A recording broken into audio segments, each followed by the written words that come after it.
आसंता काली शपथ नेबे नरेंद्र मोदी कड़ाकड़ी हैला सुरक्षा व्यवस्था उड़ंता जान उपरे लागिबो रोक। आसंतु जानिबा एयार सर्विसेस खबर विषय।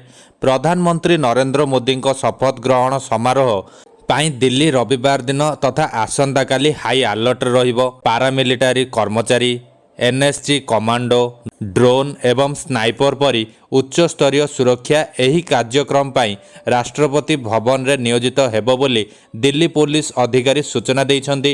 एही समारोह को निमंत्रण होइतिबा सार्क राष्ट्रर मान्यगण्य व्यक्ति उपस्थिति एठारे देखिबाकू मिलिबो। सुरक्षा व्यवस्था गत वर्ष G20 शिखर सम्मेलन बेले होइतिबा सुरक्षा सहित समान हेबो।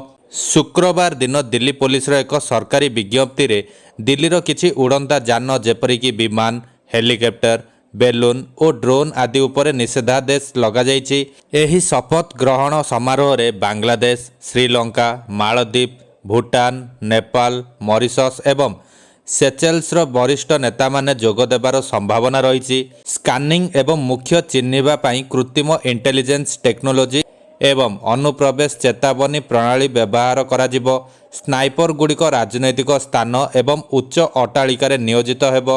1998 मसीह गठन होइतिबा जातीय गणतांत्रिक मेंट तथा एनडीएर इतिहास रे आज एक नुआ अध्याय आरंभ होइछि। नरेंद्र मोदी शुक्रवार एनडीए संसदीय दलर नेता एवं लोकसभा नेता भावे निर्वाचित होइछन्ति। एहा सहित मोदी 3.0 सरकार गठन पाई प्रक्रिया त्वरान्वित होइछि।